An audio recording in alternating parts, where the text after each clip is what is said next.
आज एक बड़े सवाल पर इकट्ठा है। हिंदुस्तान में बहुत चर्चा आर्थिक विषमता का होता है और दूसरी बड़ी बीमारी जो सोशल डिस्पैरिटी है, सामाजिक विषमता है।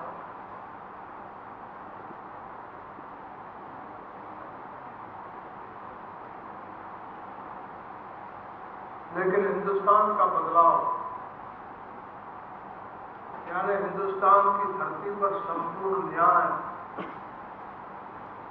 कभी आ नहीं सकता जब तक इन दो सवालों को हम एक साथ लेकर नहीं चलते। आप गहराई से इसमें जाएंगे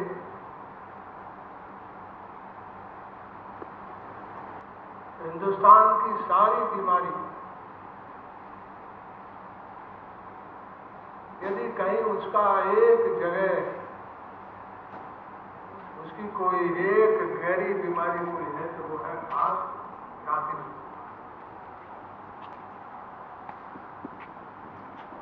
यदि वैज्ञानिक कोई नौजवान हो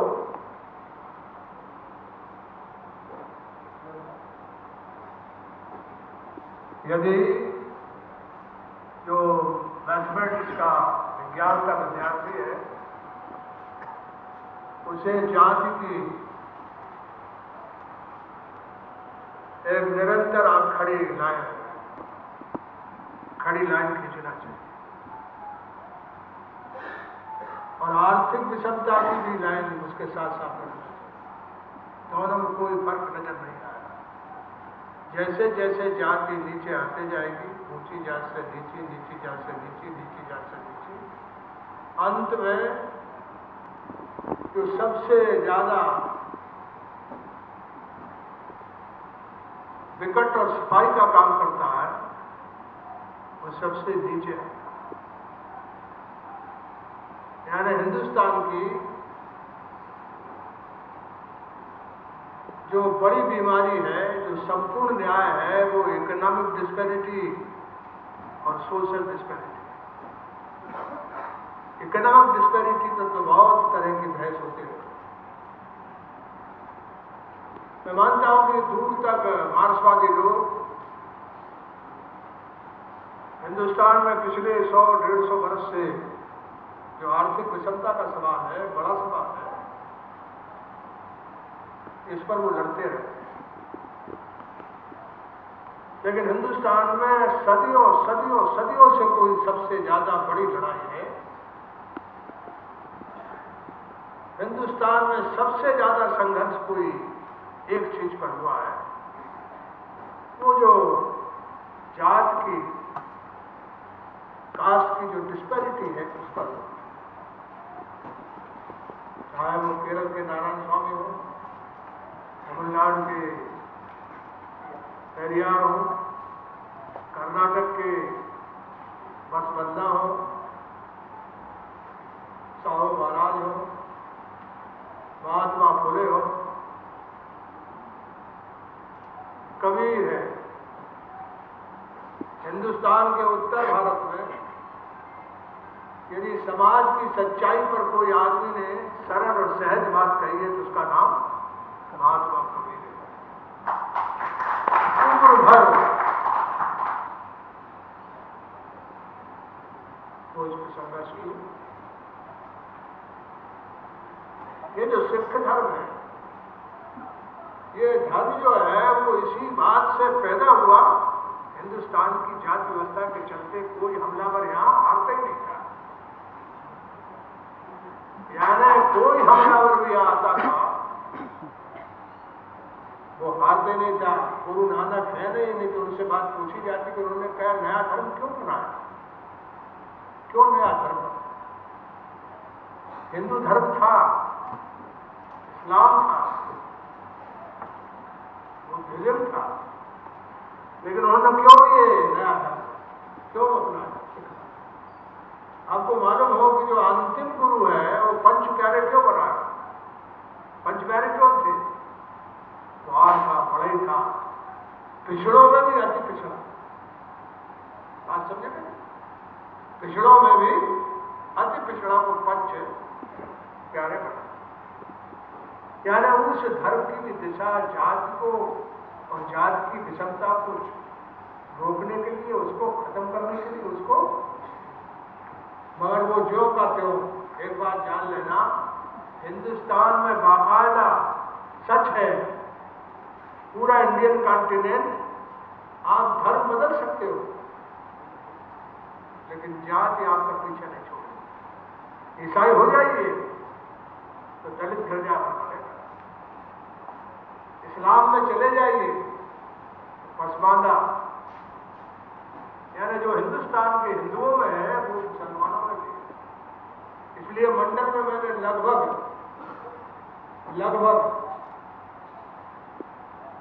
74 या 76% कृष्ण साहब आपको बताएंगे, ये मुस्लिम जो पसमानदा समाज कहलाता है उसको रखा, लेकिन 80% मंडल बीपी मंडल जी मेरे पास आते थे तो मैं उनसे कहता था कि इसको धर्म के बाहर करो, धर्म की सीमा से अलग करो, क्योंकि धर्म से कोई फर्क नहीं पड़ा जाता, जात तो जैसी की तैसी कड़ी। आप किसी तरह के धर्म की या परमात्मा की आस्था बदल दीजिए, जात नहीं जाता। ईसाई है उसमें, ये अकेला ऐसा सामाजिक विषमता का एक जो कदम उठा है, वो अकेला ऐसा कदम है जिसमें सिख भी है, मुस्लिम भी है, ईसाई भी। और आपके जब दलित लोग बाबा साहब अम्बेडकर के, आपको मालूम हो वो अंत में तंग ना करके निरंतर संघर्ष, बाबा साहब अम्बेडकर ने अपने जीवन भर कोशिश की कि हिंदू धर्म में सुधार हो जाए, ये बदल जाए। तो पानी से लेकर कई तरह के आंदोलन किए, उनका सर टूट गया। अंत में उन्होंने महसूस किया कि धर्म का क्या करना चाहिए, तो उन्होंने कहा कि मेरे बस में नहीं था, मैं दलित के घर पर, अब मेरे हाथ में है कि इस दुष्ट धर्म के अंदर में नहीं बना। बुद्धिस्ट होगा, आपको यकीन होगा कि बुद्धिस्ट होने के बाद वो रिजर्वेशन से बाहर हो गए जब बीपी सिंह की सरकार बनी।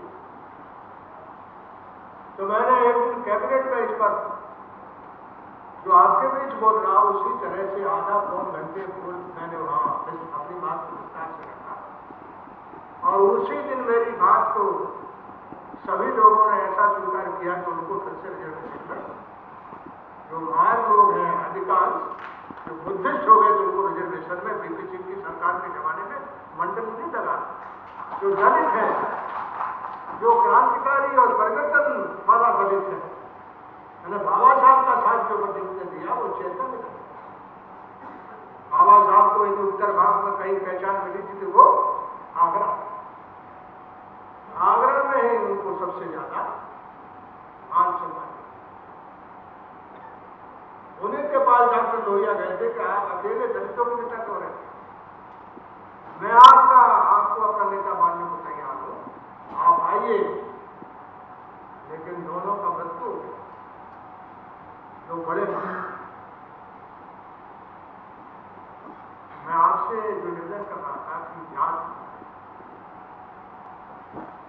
दुनिया में जितनी तरह की बुराई है उसमें भी कोई सबसे ज्यादा हिंदुस्तान की जो इंडियन कॉन्टिनेंट है उसमें इस जाति ने हिंदुस्तान के मान को, सम्मान को, इज्जत को, हैसियत को, शोषण तो लोगों में कहलाता है इकोनॉमिक्स है, एक दुनिया में अपार्थाइड है, रंग भेद है, लेकिन जाति भेद से विकट चीज कोई नहीं।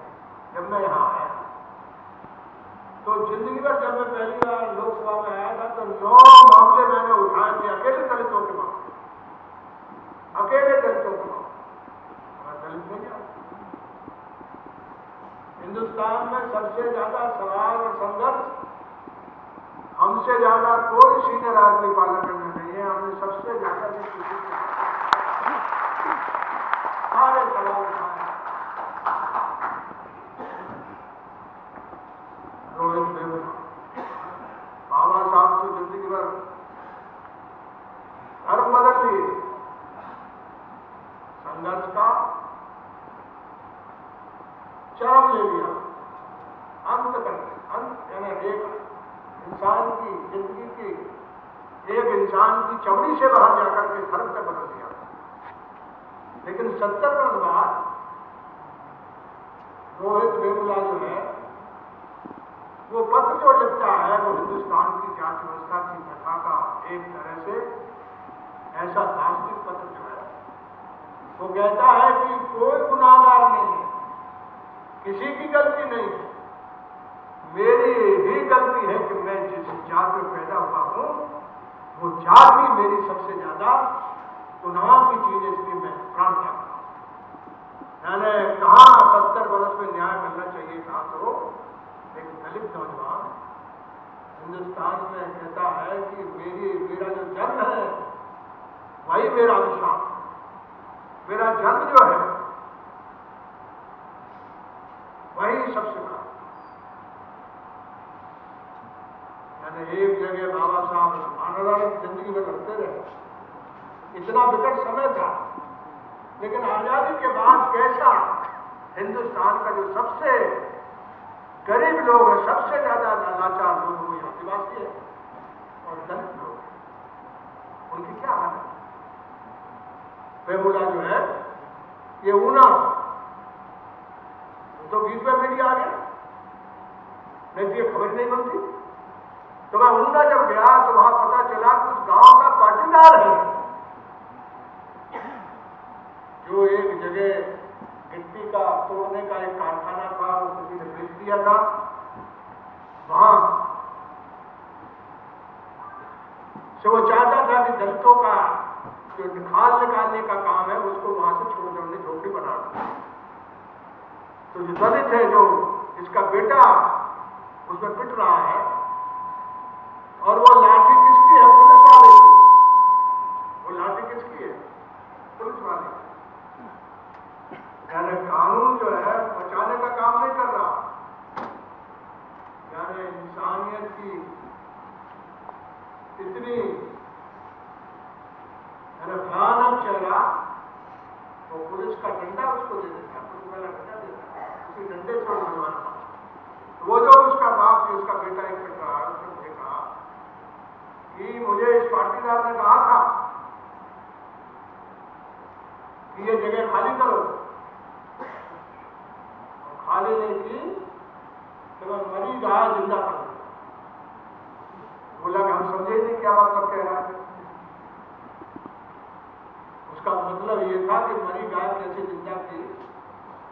आजकल गाय को बचाने का चारों तरफ बड़ा, जब से बीजेपी की सरकार आई है तो चारों तरफ गाय माता का बड़ा भारी खेल चला। यानी हमेशा इस देश में कोई अच्छाई चलती नहीं।